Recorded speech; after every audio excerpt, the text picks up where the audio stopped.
Hello there, Michelle Short here for My Favourite Things.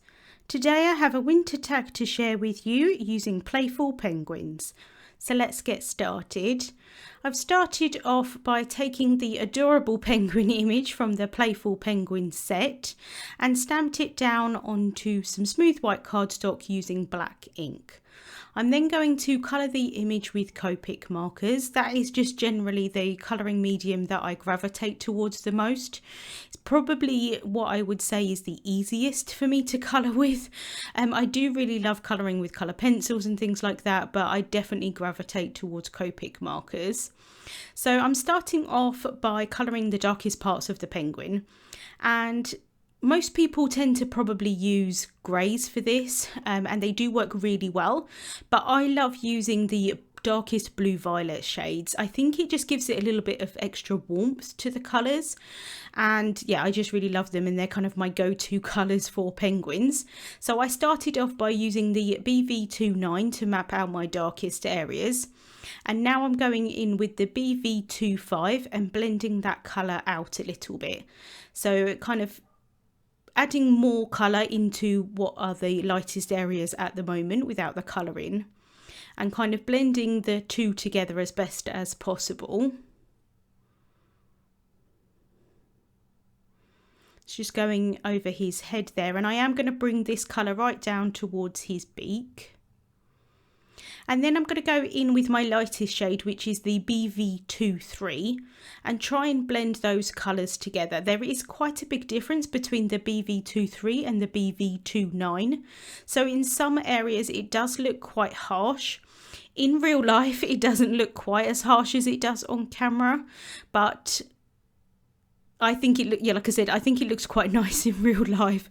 And I've been recently trying to not be so particular with how things are shaded in. I think quite a lot of the time I've always really struggled thinking I had to get a really smooth blend all the time, and in actual fact I think Copic colouring in particular looks quite nice, actually having more harsher lines for some reason, but that has been taken a long time for me to get to that reality.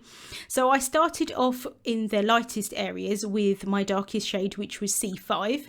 I then blended that out with the C3, and now I'm going in with the C1 to blend that out further. I do want this area to kind of read as white, but there is quite a lot of shading underneath where his scarf is that would kind of give a lot of shading in real life, and then around where his face is as well. I'm then going in with the C00, and this is kind of going to work a bit like the colourless blender, and it's going to kind of blend to white almost. But I found that again it gave a little bit more of a harsher outline, so I do then go back in with the C0 and just add a little bit of extra darkness just around where those colours blend. I'm then taking some yellow kind of orangey tones for his feet and his beak. I actually found out recently that most penguins actually have kind of black or grey feet. The cartoons always kind of depict them as orange, so that's what I've always coloured them as. But in real life, most of them actually have black feet, but for this image, I am still going to colour them orange. So just finishing off with the lightest colour there on his beak. And then for the scarf, I'm using some purples. I thought the purples would work quite nicely with those blue violet shades that I used on the penguin. And then also it's going to help kind of blend in a little bit with the sky as well. I am using some purple for the sky. So it's all kind of going to try, hopefully, match a little bit. So I started off by mapping the darkest areas with the V17. And now I'm going in with the darkest shade, which is V09, and it really is very dark, so that's why I wanted to lay down the V17 first. I'm then going in with the V15 and blending that out further, followed by the V12, which is my lightest shade. And again, I think it did mottle out that darkest area a little bit too much, so I'm going back in with the V15 and just adding a little bit of extra darkness where those shadows are. I then decided that I wanted the line on his scarf to go the whole way across, and that is quite difficult to do for me personally with Copic markers. I wanted something with a finer tip, and so I decided to grab a Violet Polychromos pencil, and I just filled in that area with the pencil instead. And since I've got the pencil out, I may as well add some extra shading onto that scarf, and it is going to add a little bit of texture onto that scarf as well.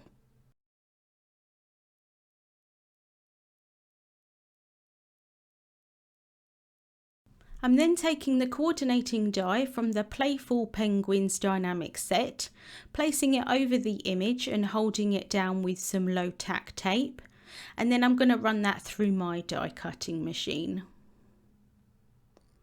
So I can just pop it out at the other end, and isn't he absolutely adorable? I've then taken the Surprised Stitched Dynamic set. This is a really fun set with some added extras in the middle so that you can create like openings and doors and things like that on the tag. But I'm just using the largest outline part just to create the actual tag itself. I then want to add some ink blending onto this piece so that I can use it as my background. So I'm taking some Distress Oxide inks and ink blending brushes, and I'm starting off by adding Mermaid Lagoon Distress Oxide at the bottom. Ordinarily I really like the inks rather than the oxide if I want a lighter saturation of colour, but for this one I really wanted it to be quite dark. So I'm then going in with Prize Ribbon Distress Oxide ink. I'm just kind of dabbing some of the excess ink off onto my mat here, although in the end there actually wasn't a huge amount in the brush, so I do really need to load that up a little bit more and then add that on.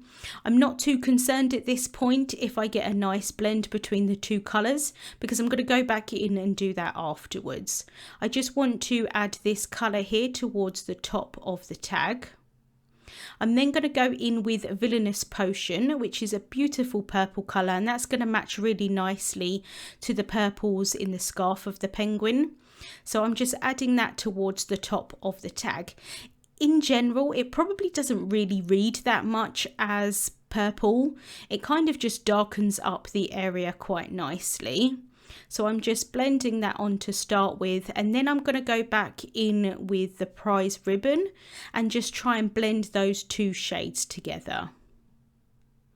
So as you can see here, you kind of lose a little bit of the purple, but it is kind of just about at the top of it, but it does just read as a darker colour. And then I'm going to go back in with that Mermaid Lagoon again and just blend the Prize Ribbon and the Mermaid Lagoon together. And then once I'm happy with the blend, I'm going to take it over to my splat box so that I can add some white paint on top. So I'm just taking some out of the pot here with a brush, and I'm mixing it with a little bit of water just to slacken it slightly.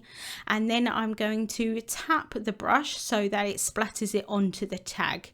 I wanted quite small splatters, so I'm trying to be careful here with how much actually comes off of the brush. But I'm just taking my time just to kind of splatter it across this tag. What I thought was that it could either read as snow or read as stars in a night sky. I thought it worked for both, and I think that's quite good that I can kind of do it for both as well. So just splattering that on, and then I'm going to set that piece aside to dry. I'm then going to work on the sentiment, so I'm taking the sentiment that reads "to the coolest friend," or to the coolest friend ever, I should say, and it is a little bit long for what I wanted it to be. I could just stamp it and mask off half of it and then stamp the other half, but I decided just to cut the sentiment in half. I know that not everyone loves to do this with their stamps, but what I do is, if I'm going to do it, I try and cut it with a really sharp pair of scissors and just do it in like one swoop of the scissors, so that if I want to, I can just piece those two pieces back together and they're going to kind of stick together because of the photopolymer, and I could stamp it as one line again if I wanted to. I am stamping it down onto some black licorice cardstock, so I've prepped the cardstock with an anti-static powder tool, removed the excess powder, and then I've inked up those stamps with Versamark ink. This is a clear sticky ink so that when I add the embossing powder on top, it's going to stick to it. So I'm just adding that embossing powder over the sentiments, tapping off the excess, and then I do like to apply it a few times just so they get a nice coverage of that powder. And then I can heat set that until it's completely melted, making sure to try and not overheat that powder. Once I've finished, I'm going to air the panel in the air, kind of just fan it around to try and cool it down, and then I can remove any excess anti-static powder with a cloth. I've then taken the Itty Bitty Strips Dynamics, I've placed them over the top, run that through my die cutting machine, and so that I've cut those sentiments down into strips. There is excess on either side, so I'm just going to cut those down with a guillotine. I've then taken another tag and I've cut that from some white cardstock. I'm adding some tape runner adhesive onto it, and then I'm going to adhere the two tags back to back. That's so that if I want to write a personal message on the back, it's nice and clean. So I'm not 100% sure at this point if my white paint is completely dry, so I'm just being careful here to try and line them up, and then I'm using a scrap piece of paper just to press that down. I've then cut a snowbank using the Stitched Snowdrifts Dynamics. Again, I'm adding some tape runner adhesive onto the back of that, and then I can pop that down onto the bottom of the tag, and that's going to give the penguin something to stand on. I've added some foam tape onto the back of the penguin, removed the backings off of the foam tape, and then I'm just bringing in the sentiment here so that I can see where I want the penguin to be placed. I'm not sure at this point where my sentiment is actually going to be, but I want to make sure that there's enough room around it. So that the penguin and the sentiment are kind of not like really cramped next to each other. So once I've figured out where the penguin needs to go, I'm just going to pop him down. I've then added some thin foam tape onto the back of the sentiment strips, and then I'm also adding some On Point precision glue onto the back of the topper piece for the tag. I've cut that from more black licorice cardstock and just adhered that down, and then I can remove the backings off of the sentiment pieces and I can adhere them down as well. Just using some tweezers there to help me out place them down. I'm then running some twine through the top of the tag, and I'm kind of folding it on itself, popping it through, and then potting the other piece through that. It's always difficult to explain that, so that's why I like to leave that on camera, just so that you can see what I'm doing.